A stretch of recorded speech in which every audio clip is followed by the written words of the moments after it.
Subscribe कीजिए हमारे channel नूर रज़ा को और बेल आइकन को प्रेस कीजिए, जिससे आपको हमारी न्यू वीडियो की नोटिफिकेशन मिलती रहे। और एक बात आपसे अर्ज करूं, जो आज लोग गुर्बत का रोना रोते हैं, गुर्बत की सबसे बड़ी वजह अल्लाह अकबर नमाज का न पढ़ना है।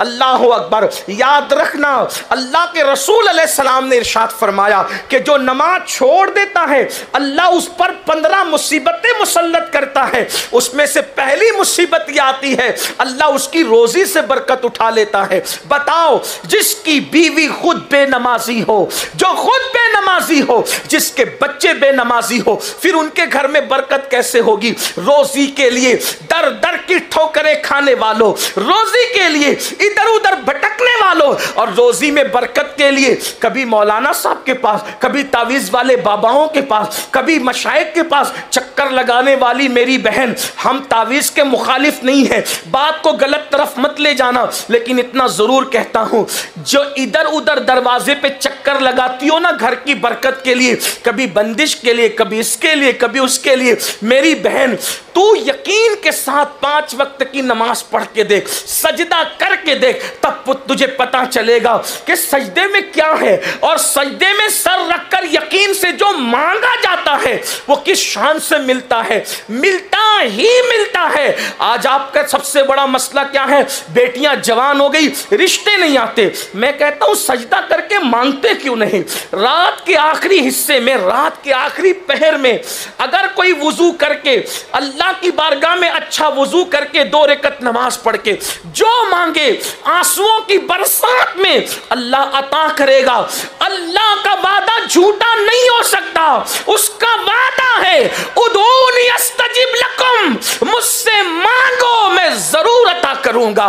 और यहां नेक और अच्छे बुरे, आलिम गैर आलिम, फकीर गैर फकीर, सूफी गैर सूफी, पीर मुरीद, किसी की कैद नहीं है। अल्लाह का ऐलान है, जो मांगेगा हम उसको अता कर देंगे। ये जो आपने पहाड़े पढ़ रखे हैं कि मौलाना हम गुनहगार है, याद रखना अल्लाह जैसे गुनहगारों का रब है, नेकोकारों का भी रब है। जैसे नेकोकारों का रब है वैसे ही गुनहगारों का भी रब है। उसकी यहाँ दुआ की कबूलियत में नेक और बद में ज्यादा फर्क नहीं है। दुआ की कबूलियत के लिए नेक होना शर्त नहीं है, दुआ की कबूलियत के लिए यकीन का होना शर्त है। जब यकीन से दुआ मांगी जाती है तो अल्लाह ताला सबको अता करता है। बल्कि बड़ी माजरत के साथ, अगर आपको ये बात हजम नहीं होती तो मैं साबित कर सकता हूं, अगर काफिर भी मेरे अल्लाह से यकीन से मांगे तो अल्लाह काफिर को भी महरूम नहीं करता। अल्लाह काफिर को भी महरूम नहीं करता। दलील आपके सामने रख दूं कुरान से। शैतान से बड़ा काफिर कौन है ये बताओ? फिरौन भी शैतान के बाद काफिर है, नमरूद भी शैतान के बाद काफिर है। सबसे बड़ा काफिर कौन? शैतान। बल्कि जिसके कुफ्र का ऐलान कुरान करे वो काफिर शैतान है। वस्तकबरा वकाना मिनल काफिरीन, जिसके कुफ्र पर कुरान की आयत है तकब्बुर किया, काफिरों में से हो गया। कितना बड़ा काफिर है शैतान। लेकिन जब अल्लाह ने उस पे लानत का तौक डाला और उसको रजीम करके मरदूद करके निकाल दिया तो उसने अल्लाह से मांगा ना? अल्लाह से मांगा कि नहीं मांगा? अल्लाह से कहा मुझे मोहलत दे, कयामत तक की जिंदगी दे, कयामत तक के लिए मोहलत दे। बोलो अल्लाह ने दिया कि नहीं दिया? जो अल्लाह शैतान को महरूम न करे, वो मांगे तो अल्लाह शैतान को दे दे। तो जब वो शैतान को अता कर सकता है, दिया कि नहीं दिया मोहलत? अरे तुम्हारे बाप दादा पैदा होके मर गए, वो तो पहले दिन से है और अभी भी है। वो हजरत आदम अलैहिस्सलाम की पैदाइश से पहले से था, अभी भी है।